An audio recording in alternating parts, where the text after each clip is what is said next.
Okay, so shall we start? Sure, absolutely. Where do you want to start? Well, first of all, I want to thank you so much for the time you invest here and for us, actually. And you will share, these yummy things that everybody is concerned about, the Amazon bestseller and this kind of success that most people in the group are yearning for. Um, but before that, I would like you to tell me a little about your book.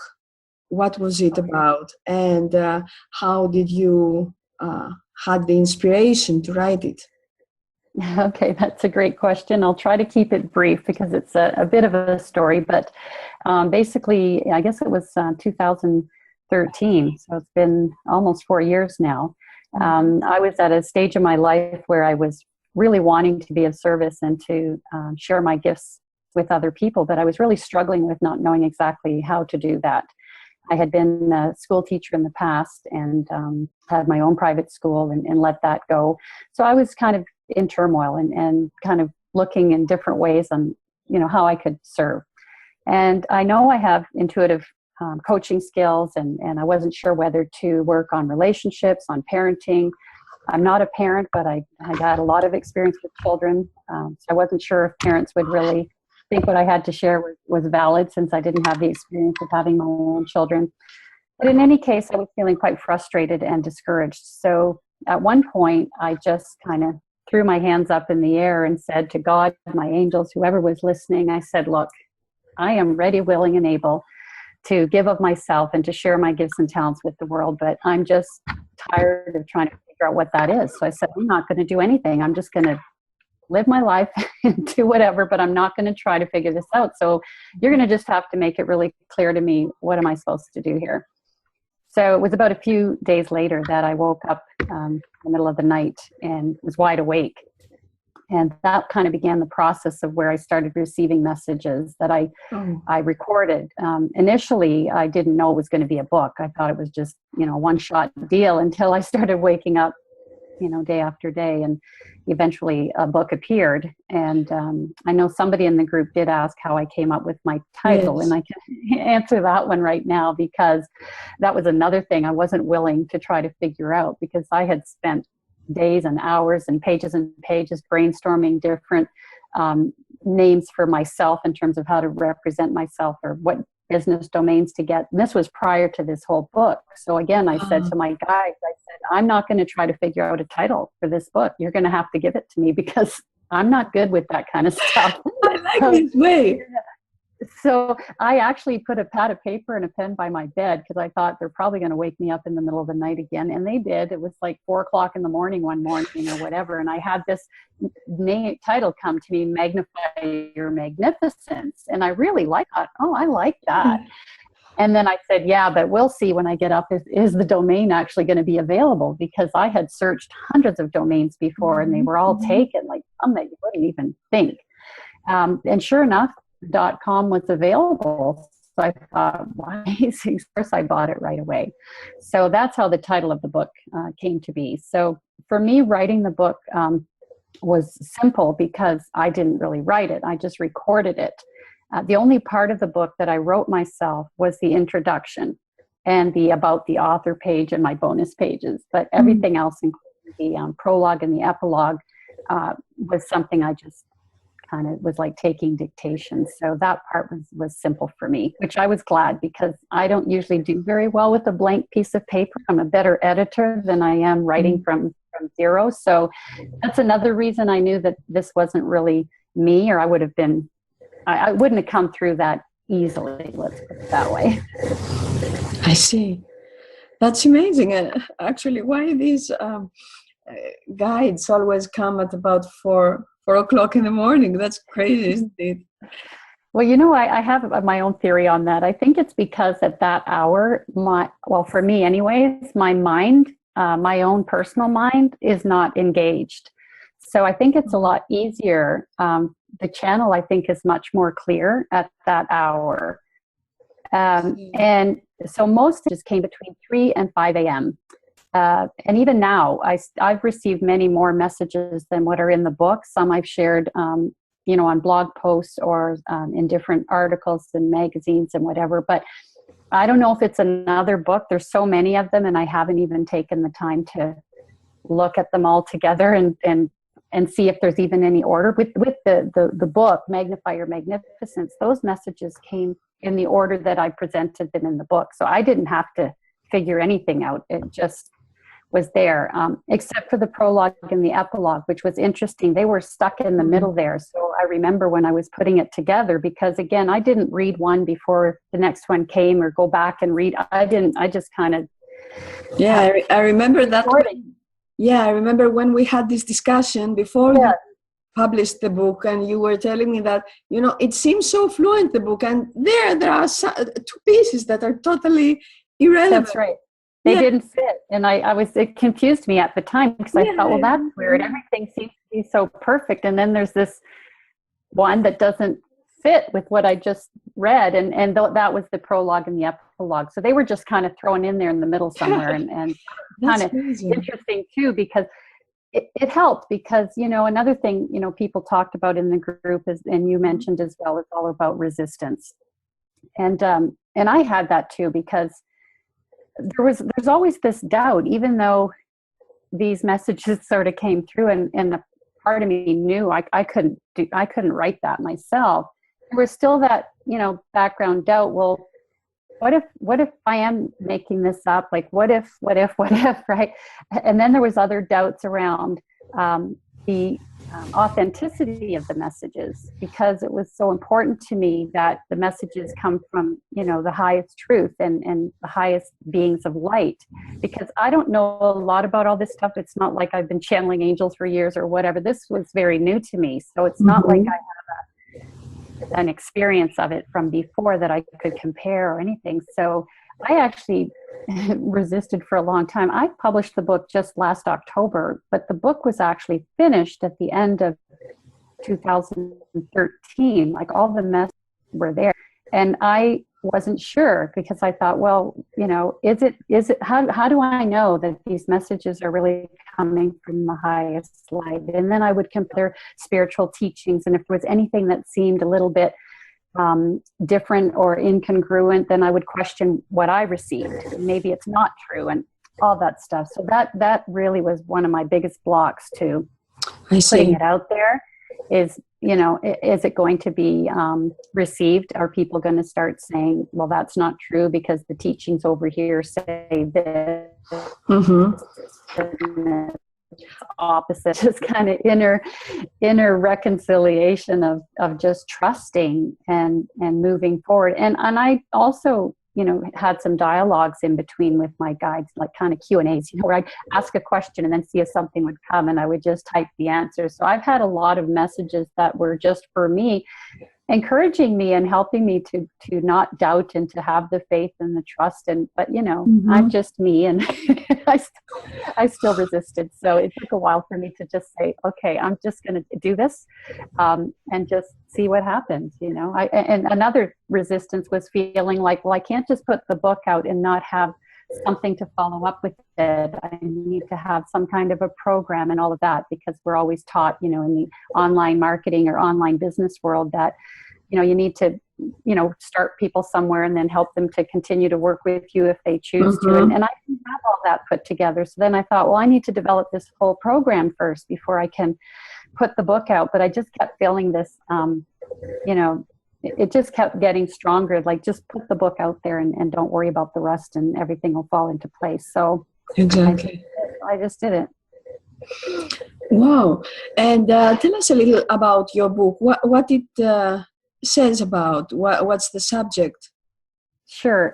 The main theme about the book, the subtitle is Your Pathway to the Life and Relationships You Truly Desire. And the truly desire is important to pay attention to, because we often think we know what we want in our lives and what we want in our relationships, but it's not really the deepest truth of what we want. It's what we think we want on the surface. But when we start to look inside ourselves on deeper and deeper levels, we start to really connect with what we really, really want, what we truly desire in our hearts and souls. So this book is really about helping us uncover all the layers that block us from seeing our magnificent self, and truly connect with what it is that where people struggle with purpose and all of that. So it touches a little bit on that as well, working with who we are, healing from our past wounds, things that stop us and block us from really creating the life that we want and the relationships that we want. So it's a real inner journey.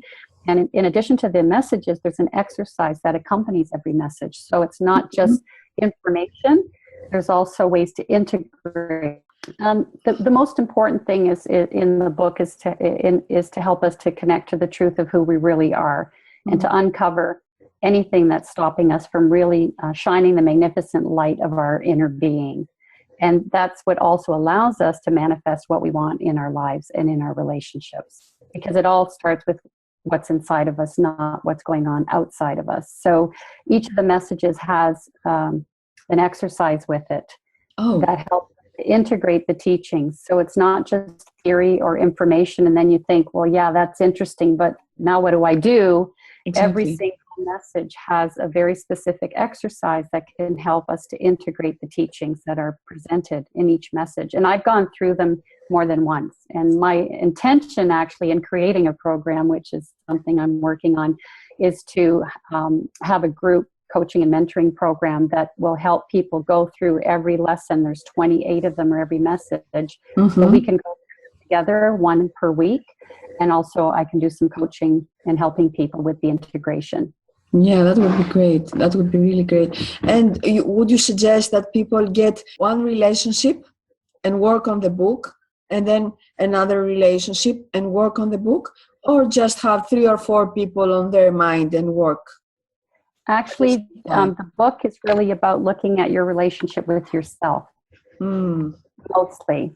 I mean, there will be some exercises in there that will give you an opportunity to work on specific relationships that you could then focus on whichever ones you're interested in.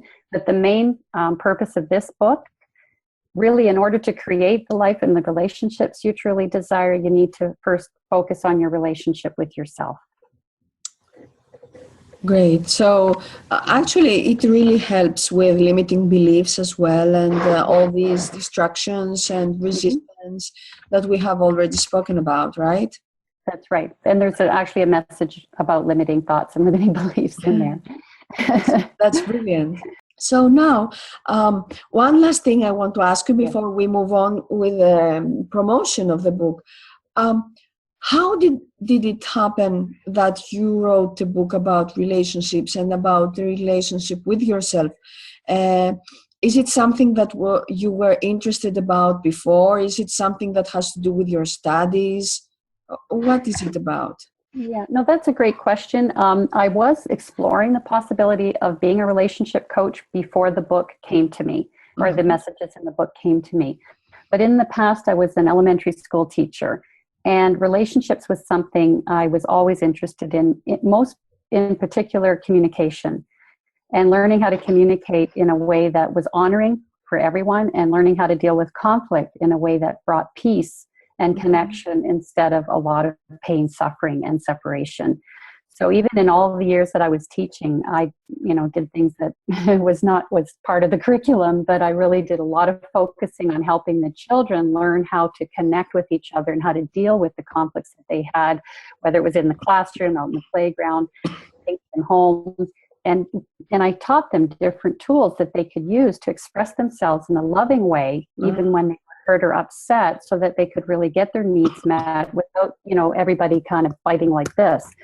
And I would also help, parents, or, I had to deal with parents that had issues, or teachers that had issues, because I had my own school for a while. So the whole area of conflict and positive conflict resolution is something that's always been something I've really been focused, because I feel that, a lot of people talk about peace on earth, and we want peace on earth. But if we can't create peace within our own families and within our own relationships, then how is it ever going to happen, right? It kind of starts with ourselves. So I've been very fortunate to have learned over the years some different ways of communicating where it can really help people to become more connected with each other instead of separated. And I do want to mention, if it's okay, that next week I am offering a free webinar that's called From Conflict to Deeper Connections. And it's a 1-hour free webinar, and I'm sharing really a lot of valuable tools and strategies that can help people in dealing with conflicts. The focus is really for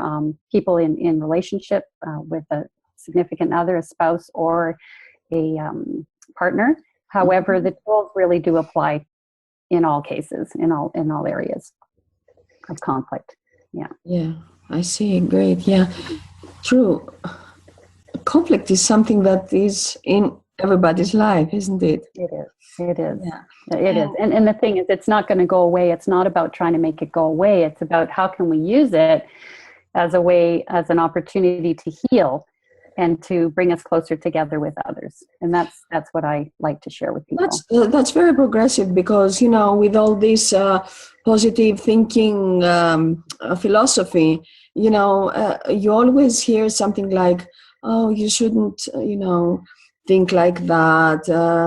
And they tend to lower your understanding, whether it's like, am I right or am I wrong? Oh, I shouldn't be angry. I must be wrong for feeling bad on this. I must be wrong for feeling bad on that. And then you come into a victimhood situation where you question yourself whether you have right to accept some things, or should you quarrel at least, But if you accept that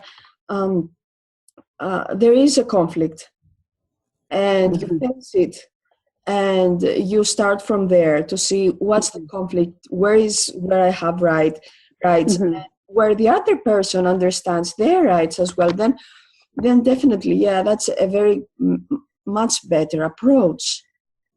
It's important for us to really accept our own feelings and feelings of others, because there's nothing wrong with any of our feelings. Exactly. They're there to teach us and to show us something where healing needs to be, or it doesn't need to be, but it gives us an opportunity, because whenever we're feeling anything, other than love, joy, and peace, then there's some healing that can be done if we choose it. That's brilliant. Wow. Yeah. And now let's move on to the promotion part. Yes. So you uploaded your book yes. at the KDP, right? Yes. And, well, how did you structure the whole strategy of promoting it? Did you first found some kind of books that they were telling you what you should do?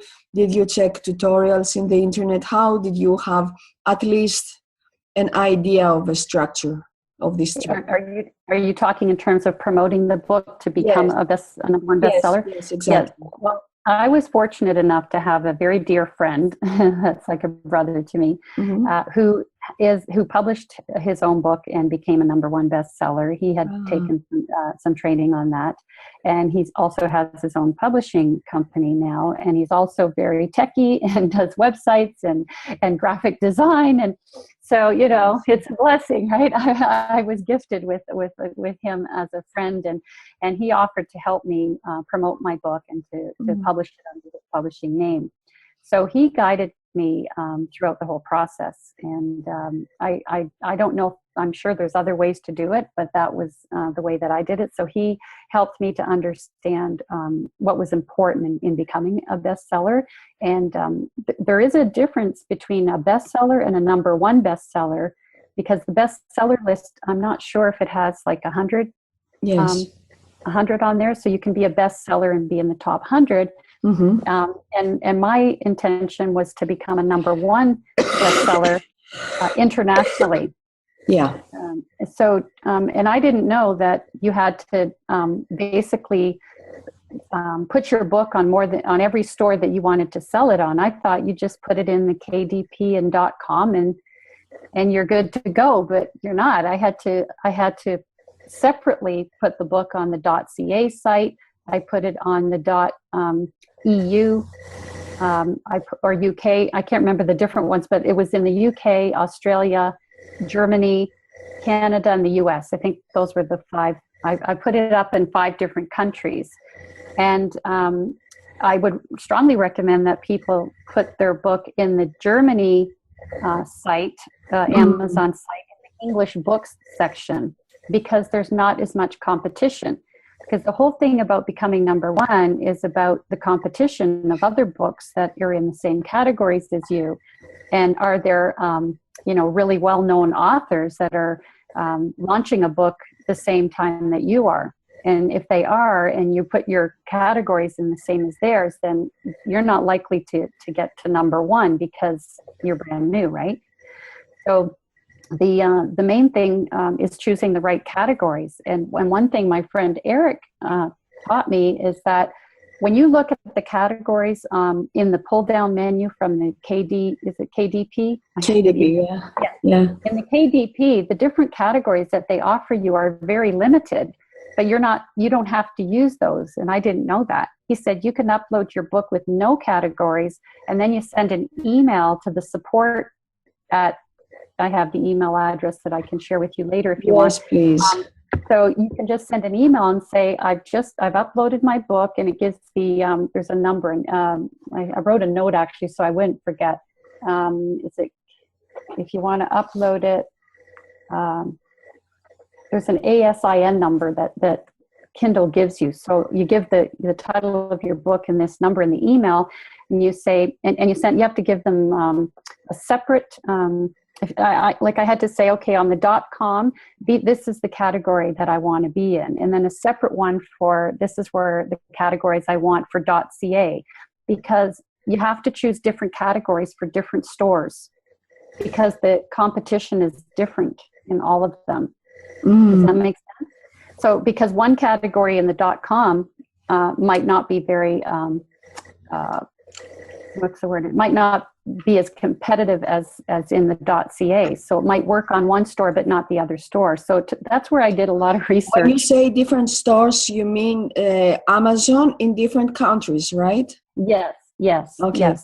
Yes. So the .com is the US store, the .ca is the Canada store, and on and on. Yeah. So in terms of, I can tell, if you'd like, I can share with you the tip that my friend gave me that talks about how to pick a good category. Oh, that would be brilliant if you could share. Because I had no idea. You want to pick a category, obviously, that reflects the topic of your book.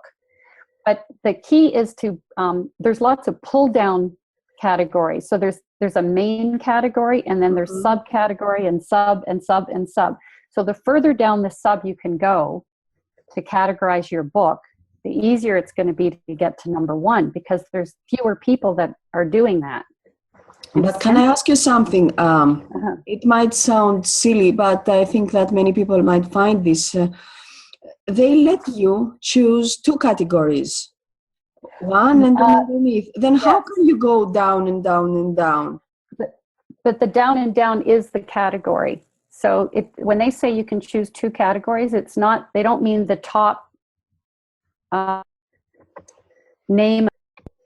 For example, just, I thought I had this here, typed, here it is. Okay, so for example, one of my categories, it started the top with Kindle store, because you're going to pick it from Kindle, not from the paperback version, right? It's the ebook version. So the main category is Kindle store. Then it's Kindle ebooks. Then the next one is nonfiction, right? Under that was self-help, and under that was inner child.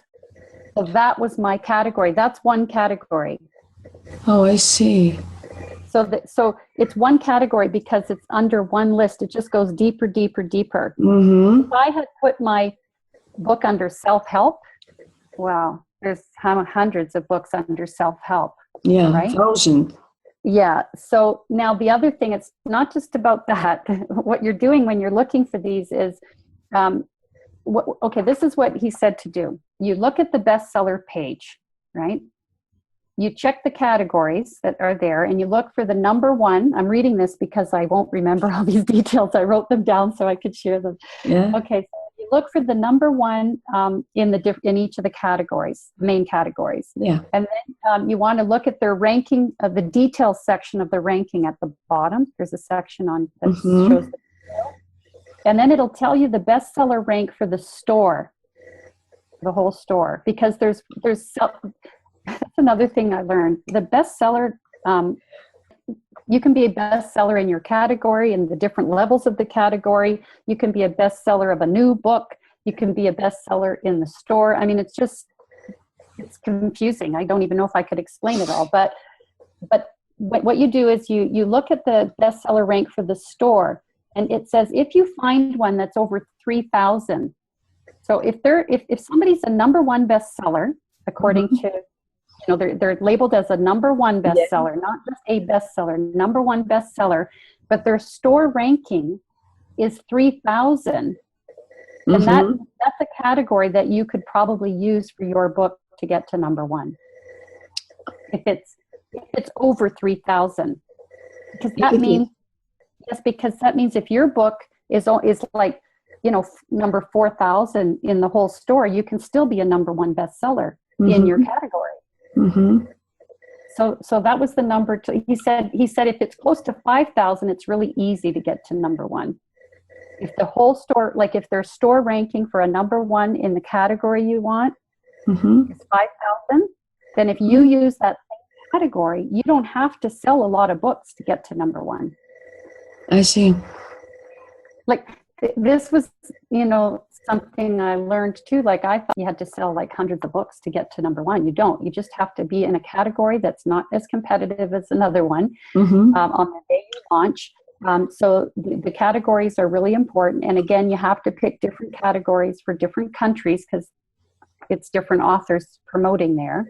And he said also, once you choose your categories, check it the week before you're going to launch or a few days before, because somebody else new might launch a book and it could change. So that's the part that really was the hardest, was just because it took so long to try to keep drilling down, because if you go on Amazon, you can see a lot more categories and subcategories than you see in the KDP list pull down menu, because that's what I was seeing. I'm like, wait a minute, I went to the pull down menu and what I saw on Amazon wasn't there. So I asked my friend Eric, like, I can't choose this one. It's not letting me. It's not available, right? And he said, no, keep that blank and just send them an email and you say, here's my book. This is the categories I want. And then they approve it and they put you there. So you created a new category? Well, it's not a new one. They are on, if you go to Amazon.com right now and you go into ebooks, you can click on nonfiction, then you can click on self-help, and you'll see. And then you see all the. You can't create your own. They're already there. Okay. They're on the store, but they're not in the KDP pull down menu. That's why I was confused, because I've never done this before. And I was like, I looked at all these submenus. I'm like, oh great, I found one.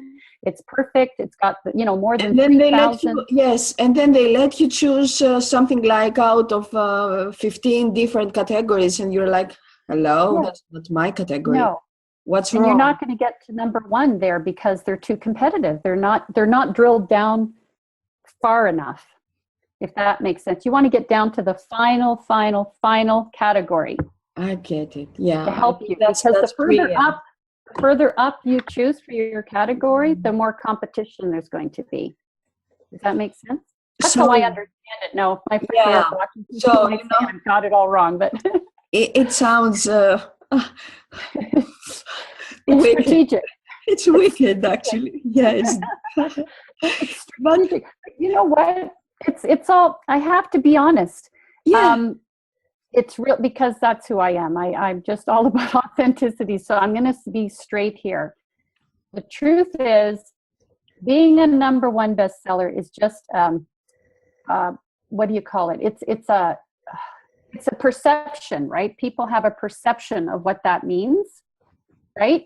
Yeah. And it gives you credibility in the market. That's all that matters, actually, when you want to promote your work. Yeah, it'll give you initial credibility, but then in the end, you've got to be credible, or the book number one isn't going to mean anything.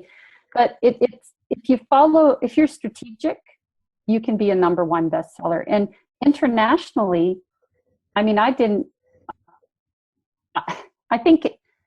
in one country I sold 2 books and I was number one. Do you know what I'm saying? This is what I'm trying to tell you. It's the categories that are going to help you get to number one. I see. Not even how many books you sell. I mean, yes, that's important because you have to sell some, but you don't have to sell hundreds of books is what I'm trying to say. Yeah. You do want everybody that is buying, the second most important thing is that they have to do it within a short period of time. Like when I was pre-launching. Within a day, huh? Well, even I was actually narrowed it down even to the morning, like, because the more people that buy within a short period of time, the easier it is to get to number one status. And you might only be at number one for 20 minutes. Oh, that's another thing I learned. Yeah. No, like, you know what I'm saying? You could be number one. That's why if a lot of people buy it within, a couple hours, I ask people to please buy in the morning to help me. I actually asked my friends and everyone I shared, this is my goal. I'd really love for you to help me to become a number one bestseller. And the way you can do this is to wait until I give you the link on, Thursday morning or whatever. And if you can buy it, before noon or within, in the morning, great. If not, at least, during the day, that would really help. And then that's why you want to be available for the whole day of your launch. And my publisher and friend was on call with me at the same time, taking screenshots. Like, you keep going back to Amazon on all the different sites, the stores that you're on, and refreshing the page. That's important. How do you see these screenshots? Do they just pop up while you are in front of the screen? You see somebody saying something like, how do you see that? Well, you have to go to your book. You click on the link for your book as if you're going to buy it yourself. Yeah. Or you go to the bestseller list, like you go when you're doing your research. You do the same thing that when you research for your categories, you do the same thing, and you put your book in, your book title, and you see where is it in that list, I right? see. And you can look under new sellers, bestsellers, hot sellers, your categories. Like, I was checking everywhere I could possibly check to find, the number one. And my friend was doing the same, and he was, taking all these screenshots. I was delighted that my book, I think in Canada, it was number one for a few days, which is really not something normal, and something I didn't even know existed until it happened. My friend sent me a message, "You got a bestseller badge," and I'm like, "What's that?" Like, I don't know what that is. And I guess they put, and I got a screenshot on it next to my book. There was a little ribbon. No, he said a bestseller ribbon. That's what it was. Yeah. There was this little thing next to it that said bestseller. It actually said it right next to the title of my book, which they don't do that. I don't even know, to be honest, when they do that, because I was already a bestseller. But maybe it's if you're a bestseller for a longer amount of time. They put that little ribbon up there. It's not there now because, again, everything's temporary, right? I haven't been promoting it. I see. So, you want to get screenshots even as your book is moving up the ranks, because, on the day you launch, you want to be sharing that on Facebook. And it's like, oh, I'm number 30, or, oh, now I'm number 20. And you want to, kind of be engaged with your followers the whole day. I was in my pajamas the whole day. I never even got dressed. I didn't have time. I said to my husband, "Oh my God, I had no idea that it was going to be this intense." It was fun, but I didn't. I mean, I'm sitting at my computer, checking stuff and going back and forth with my friend and publisher, and he's sharing stuff with me, and my husband's bringing me food and coffee. It was pretty like watching horse race or something like that. It was pretty fun, but yeah. So I know I've said a lot, but the main things: categories, drill them down, send an email and request the ones you want for each of the stores separate. Don't just pick one and use it for all of them, because they're not all the same. Especially the one in Germany, you have to look under English books because otherwise, what's the point? I'm trying to think if there's something else in the. Let's see. Oh, yeah, he was saying you could also use some of the leftover category words for your keywords. I wasn't as focused on what keywords I used, to be honest, because you get to choose 7 keywords in the KDP. Well, sure. I was more focused on the categories, but he said if there's any category words that you like that are too competitive to use as your categories, use them for some of your keywords. Ah, clever. Yeah. Because you don't need to use the category words as your keywords because they're already being used, if you know what I mean. Use different ones. Yeah, exactly. Yeah. So I'm trying to think and then promoting the book in advance is really important. Like I started a week before and I started posting on my personal Facebook, my business pages, any groups that I belonged to on Facebook on the days that they allowed promotions and stuff. I started letting people know, I'm excited about my book launch. It's going to be next week, whatever. And to my email list, I sent email out to Did you create an event in Facebook? Yes, I created an event as well, and I sent invitations to people for that day. And you have to be really clear and letting people know to wait till that day to buy it. Because I did have 1 or 2 people buy the day before. They didn't, even though I did my best to really explain the importance of everybody buying on the same day. Because you have to put your book up and have a purchase before they can categorize it. So you have to do that in advance. You can't wait till the day of your launch. Don't wait till the day of your launch to buy the first book because they can't put the categories in if there hasn't been a book purchased. So in order to accept your categories, someone has to have bought the book. That's what I remember my friend telling me, but now when I'm thinking, Can you buy it yourself? Is it? I can't hear you. Oh, okay. I can't hear you. Now I can hear you, yeah. Okay.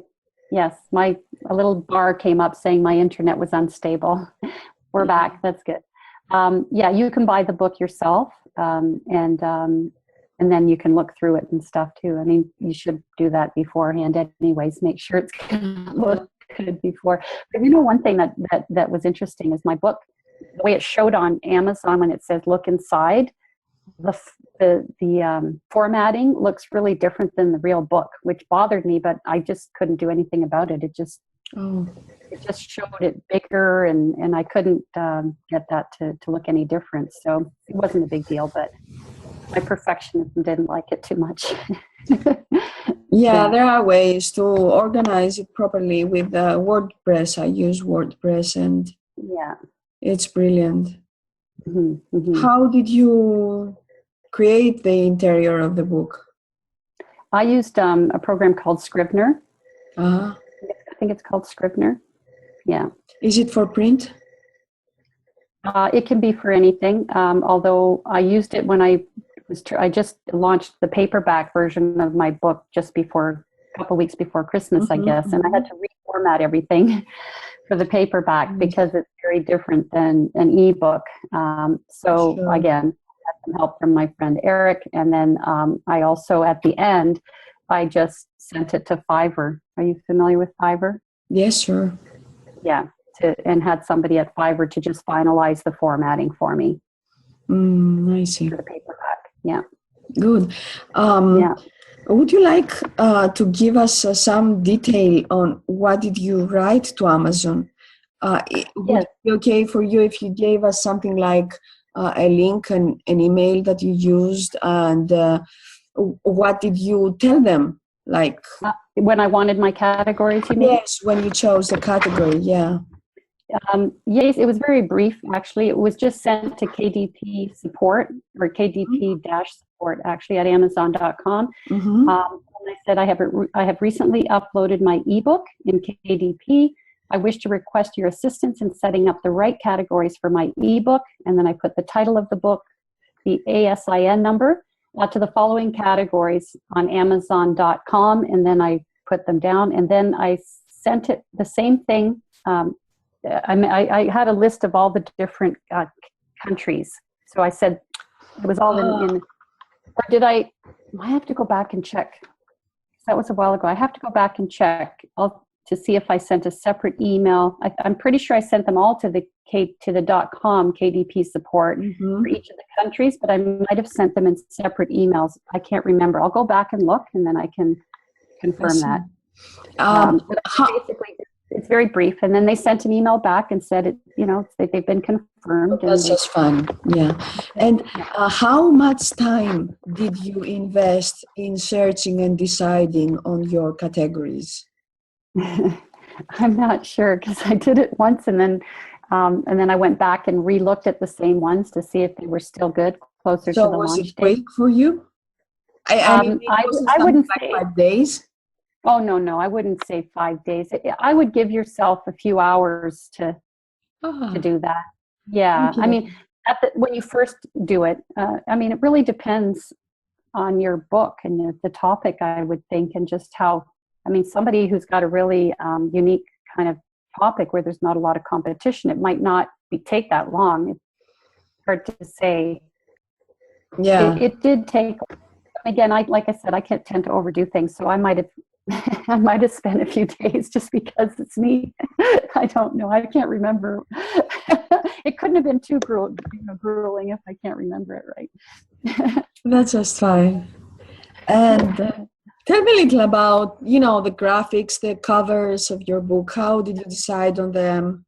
Where did you turn to? I initially went to Fiverr for the graphics.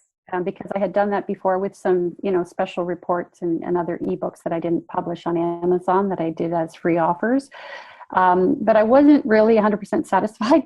So when my friend Eric agreed to publish my book, then he took what I had started with Fiverr and just turned it into a masterpiece.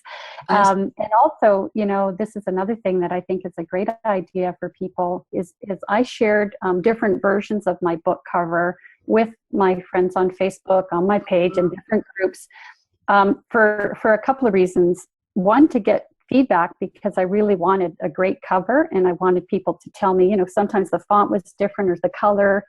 I wasn't asking about the title at this point because I had that. So it was really just the image, the cover design. And I got great feedback that really made a difference. And then I would share all that with my publisher and graphic designer, and he would integrate it and then change things, and then I put them back up on Facebook again and sent them out. And it helps in a couple ways. You get the great feedback to come up with your perfect cover, and people start to know what your book's going to be about. It's promoting it. Yeah. Right? People are seeing that, oh wow, so it's like already pre-launching your book because they're seeing the title, and people that are interested in it are going to be looking for it when you do launch it. So it's a great thing to do. And I would recommend for people who don't have a title yet to do the same. Put your title ideas. I wouldn't do more than maybe 3 or 4 and number them, because if you want people to respond on Facebook, make it simple for them. Just say, type the number below of your favorite title. Yeah. Instead of, right? Create, just a poll you can create and then ask. Exactly. Yeah, you can do a poll. I don't think you can do polls on your personal page, but in groups you can. Yes. I think on the personal page, I can't remember, but make it easy anyway for people to choose, because again, you're promoting your book. You're getting ideas on which title, and you can ask them, if you were to see these titles, which one would attract you to buy my book if it's a topic that you're interested in? Yeah. Right. So get people thinking of buying ahead of time. Which one would get you to buy? Which one do you like best? Yes, and it's a cool way, because it is a kind of backdoor promotion without being accused as a spammer. So yeah, and it's not really spamming, because it's definitely. I wouldn't do it if you've already picked your title. Like I didn't do that with my title because that would not be authentic for me. I already had my title, so I didn't ask people which of these you like and play a game. I'm not suggesting that, because I'm all about authenticity and truth and honesty. But if you really are struggling with your title and you're not sure, ask. Who better to ask than your potential audience, right? Which one do they like best, right? Same with the covers. I mean, I didn't have a cover that I had already chosen, and now I'm going to play a game and throw up a couple of other ones that I don't like just to get people to see it. No, there were certain things I wasn't sure about with the title and the subtitle and the colors and all that kind of stuff. And I actually created a whole spreadsheet and started, tracking all the people's comments when they liked better. I mean, I took it seriously because I wanted this information, and I'm telling you, the cover, I love the cover, and it's because of everyone's input, and of course the original, my designer, of course, but the input really helped. So another way to again promote your work, but also create what people want. Exactly. We have a question here about how did you find the editing process? Was it easy? Was it difficult? But I think that the way you described the way you created the book, I don't think you really did a lot of editing. And you were the only editing for me, the only editing was having it proofread, really, because the content, I didn't change any of the words because I just wanted it to be exactly the way I received them. But I did have somebody, someone that I did an exchange with, you know her, Elizabeth Jackson, proofread my book. She's a wonderful VA, and we were accountability buddies at that time, and we're helping each other with different things. And so she proofread my book. She's also done professional proofreading, so that was really another gift for me. So she proofread it for punctuation and typing mistakes and that kind of thing. So that was very helpful. Yeah, I understand that. I too, I'm very. I always advise my clients when they have a book that they just give it to someone else and proofread it first of all, because it's very difficult to edit and proofread your own work, I think, because the way you wrote it is the way you understood it should be written. So how can you edit something you have already written it the best way you can? The other thing too is it's hard for us to even see our own typing mistakes because you see what you think is there instead of what's actually there many times. So somebody else is going to catch, you know, those errors a lot easier. Another question is about ISBN.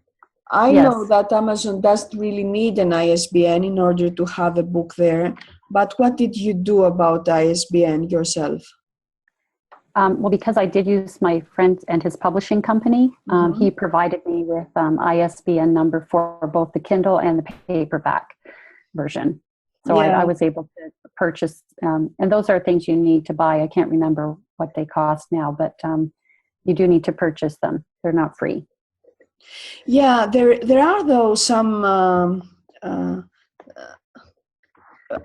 online bookstores. Not Amazon. I don't remember it right now, but I can post it on this thread, you know, when it will be uploaded, where you give your book to be promoted there, and they give this to you for free, ISBN, if you really want an ISBN. Anyway, Amazon gives you a number, which is something like ISBN. And as much as I know, ISBN is needed only when you have a book and you want to sell it to the bookstores. Because it's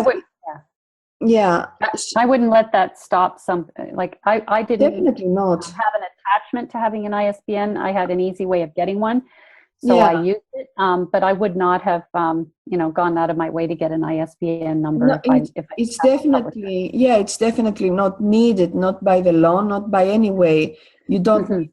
If you want to upload it to iStore, how they call it, there are some online bookstores that they want it. For Amazon, it's totally irrelevant. It's not needed.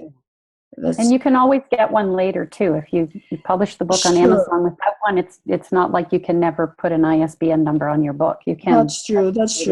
But I will upload this service that they give you the ISBN just for free. Another question, I'm looking now. Oh, the category is coming again and again as a question. That is a big one. I mean, it was a real surprise to me how much work it is and how important it is. Yeah. It's the key. It really is the key. That and, like I said, having everybody buy within a short period of time. Those are the two main factors that are going to get you within a short period of time. And that's a situation that I would like to suggest to the people in this group that it is brilliant that we speak all together here about our books and what we have created. But don't try to be nice and say, "Oh, I like your style. I will buy your book, to support you." Don't, because later on we will be launching our books, and it is then that if you want to support someone, you should buy the book, not like now. It's just random. Oh yeah. And Yeah. one other thing I wanted to mention is I was originally going to give my book for free, but my publisher was saying that if you want to be a bestseller, you have to sell the book. So I made it for 99 cents. And even on the Canadian site, I changed the numbers to 99. I didn't have it convert from the US because otherwise it would be $1 something, or it would be more. And I just wanted to be able to promote it for 99 cents everywhere. So that's what I did. But you have to manually change the price on the .ca site in the KDP if you don't want them to automatically convert from the US. That's an important thing to know. Yeah. Another question is, do you think it's possible to teach through fiction? Yeah, I absolutely do, just from my personal opinion, because it's not a professional opinion at all. But yeah, because fiction, if you're writing about life and about characters, I mean, they're just as real as almost sometimes the same as real life, right? So you can teach whatever principles or ideas or concepts that you believe in, or that you would like people to look at or to explore through characters in a fiction story. Absolutely. Just like, when you look at parables, I mean, exactly. Yeah, that's what I was thinking. Yeah, all religions teach through stories. Yes, absolutely. So, yeah, sure. Another question is, if you had helpers and assistants, and how can you choose some kind of assistance or to delegate things so that you have the best kind of success? Well, as I mentioned, I had tremendous help, from my friend Eric Rollo, and because of his expertise, and I was able to, ask him any questions. I did, a lot of things on my own as well, but he was able to tell me what to do and how to do it.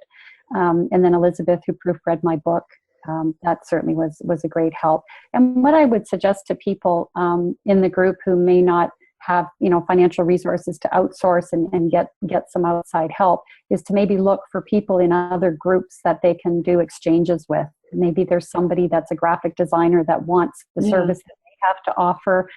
You can do exchanges of services to be able to get help and to help somebody else.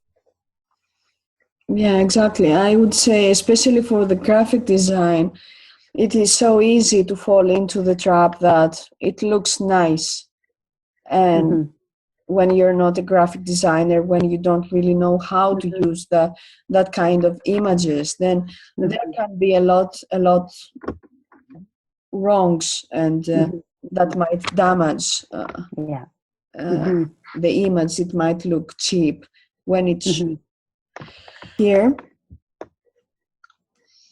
It says, when did you know for certain that you could turn writing into a career? How did that transition affect your family?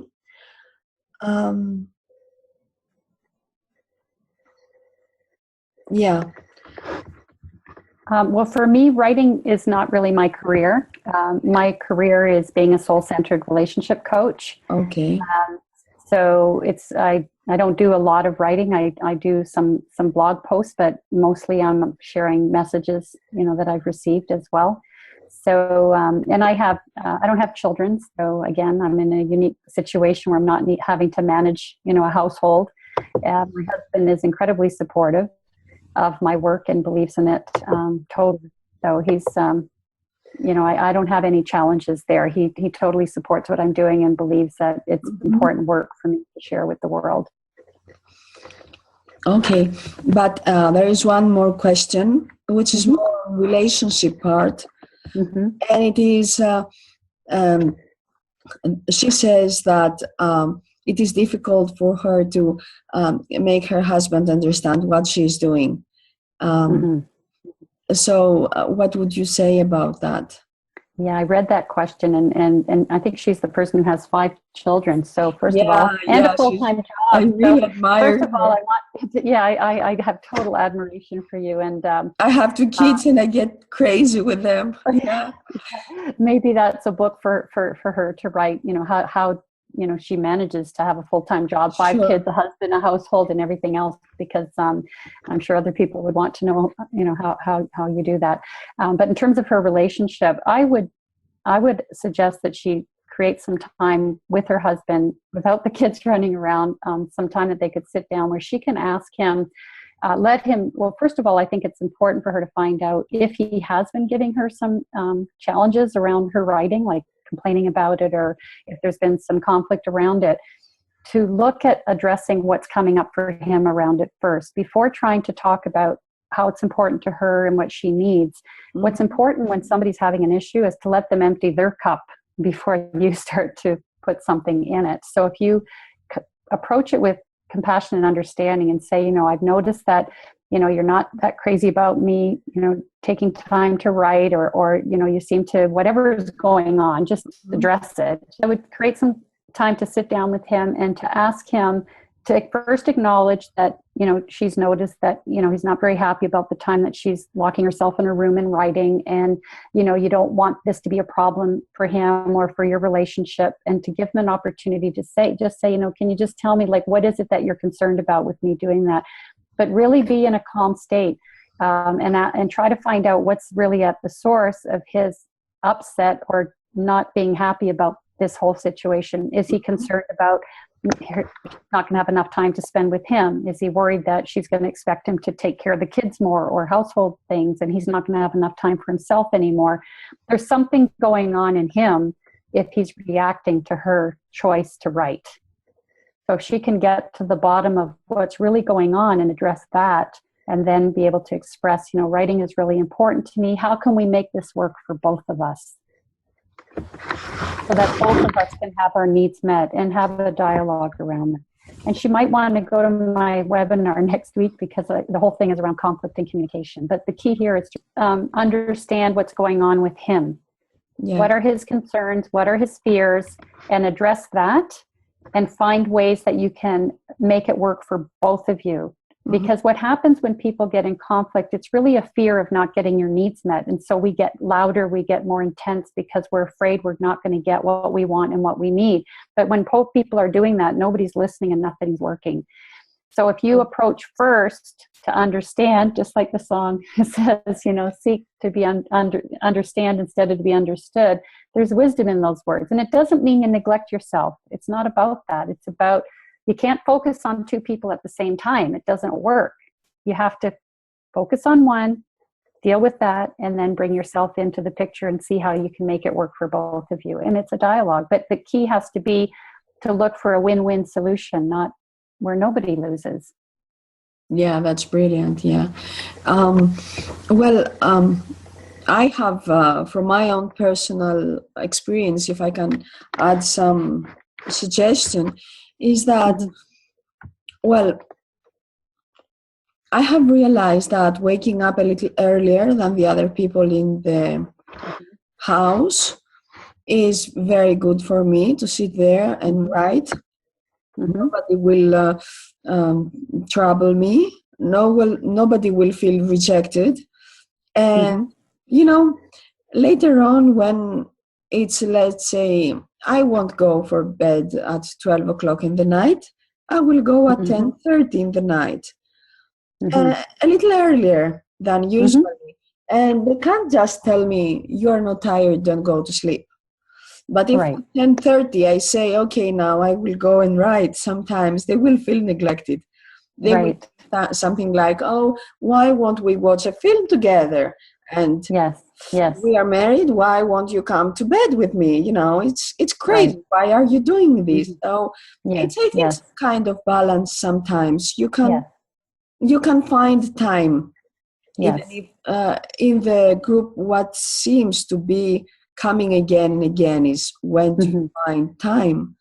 But you can always find time. I mean, I go to I take my kids to, activities in the afternoon. They go and run and things like that. And I have my laptop with me.